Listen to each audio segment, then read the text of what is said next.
I'm going to bring it to the commission. All in favor, say aye. Aye. Aye. Aye. All opposed? Nay. Nay. So the ayes have it, 3-2. With that vote, the Flagler County Commission yesterday afternoon denied Sheriff Rick Staley's request for an additional $700,000 pending possible future savings. Staley was hoping to raise the starting pay for sheriff's deputies to be more competitive with neighboring agencies. He said FCSO has lost 20 deputies and professional employees in the past 18 months. It was a full house at the commission chambers, packed with both sheriff's deputies and firefighters. Flagler County Fire Rescue employees were there to tell the commission that their salaries and needs should be considered as well. Jason Powell is Flagler County Fire Rescue's union leader. I don't want this to turn into an us versus them situation, because we support and love our brothers and sisters in green. But you need to stop giving in to the sheriff when it comes to his wants and needs for more money. We have deferred our equipment for so long we still use from the 1990s. We were in desperate need of fire engines. We need at least 2 more engines and about 4 ambulances. We are lacking the very basic tools to do our job. We suffer from the same turnover of employees as the sheriff's office. Our starting salary is less than the starting salary of a deputy, and we end up working roughly 700 more hours a year to get our salary. So before you decide to give the sheriff office more money, why don't you start taking care of your employees on the board side? Representing the deputies union was Chris Ragazzo of the Flagler County Sheriff's Office. I, too, don't want it to become an us versus anybody. I was a firefighter. I support firefighters. I think everybody deserves the opportunity to get the best of everything. But even after we got significant raises in the last couple of years, we're still losing men and women to surrounding agencies. We're not able to currently keep and maintain those that we need. We're going to become a training stomping ground. We're going to hire them, we're going to train them, and they're going to move on. Why? Because they're going to make $5, $10, more $1,000 a year. So I do ask that we look and seek some sort of solution here today. Anything that we have to do to find the money for us, firefighters, everybody that needs it, to provide the public safety that Flagler County deserves.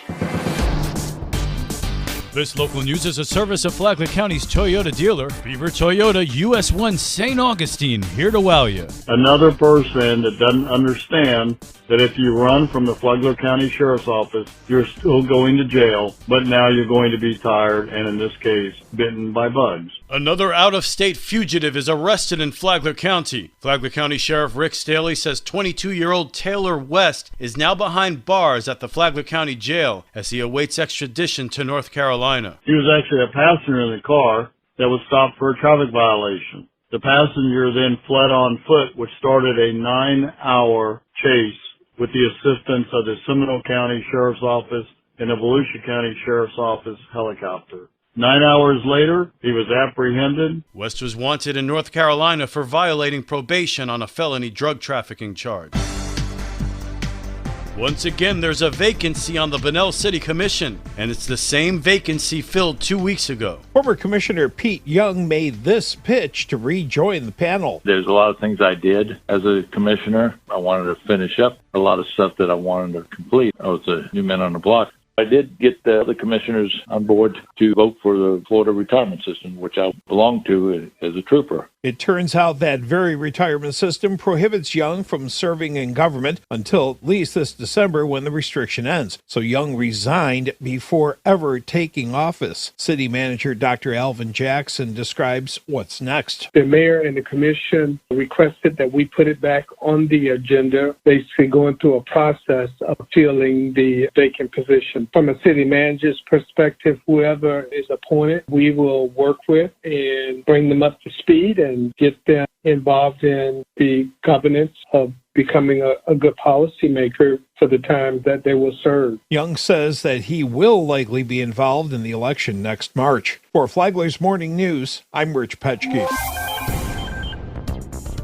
With development on the rise and population growth, Palm Coast could be expanding westward. Palm Coast City Councilman Ed Danko supports the idea. Palm Coast 2.0 is what I call it, and I think it's going to bring great things to the city of Palm Coast and to this county. 5 or 10 years from now, Danko has a vision for the city. I see a whole new Palm Coast. I see us bringing in more business. I see us really just having some of the stuff that we don't have right now that everybody wants. And all I can say is, have you ever been to Winter Park? Beautiful place. I'd like to see that in our new Palm Coast. But can it be done without raising taxes? Danko, who's a proponent of lower taxes, sure thinks so. We can do it. Sure, because we're going to grow, we're going to expand, we're going to create jobs. Creating jobs creates taxes. Leaving more money in people's pockets allow them to spend more money on our businesses. So I think it's a very healthy thing. From the WNZF Newsroom, I'm Amy Cherry.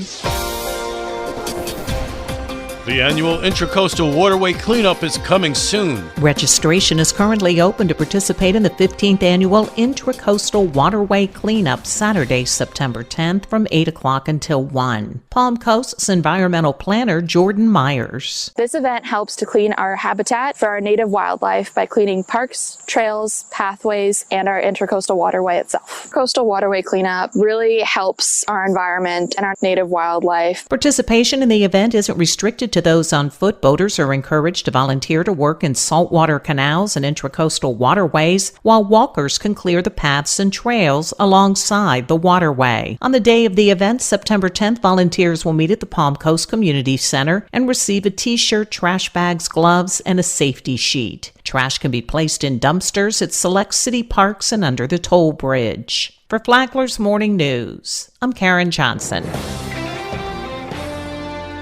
They're all in it for the success. The Flagler Road to Success program is helping Grant become what he wants to be in the future. He said on a recent episode of Flagler Health Matters that he's still working on a high school math class, but will soon find his way in real life. I'm also doing the entrepreneur class. They trained me in CPR, AED, and first aid training.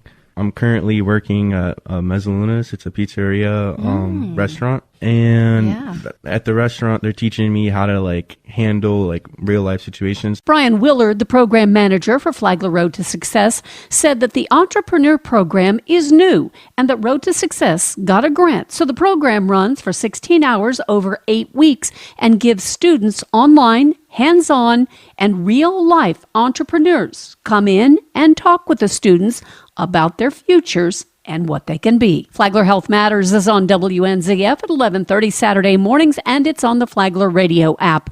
Tomorrow, how you can get involved in Flagler Road to Success. From the WNZF Newsroom, I'm Deb Albertson. And now you're up to date on Flagler's Morning News. I'm Rich Carroll.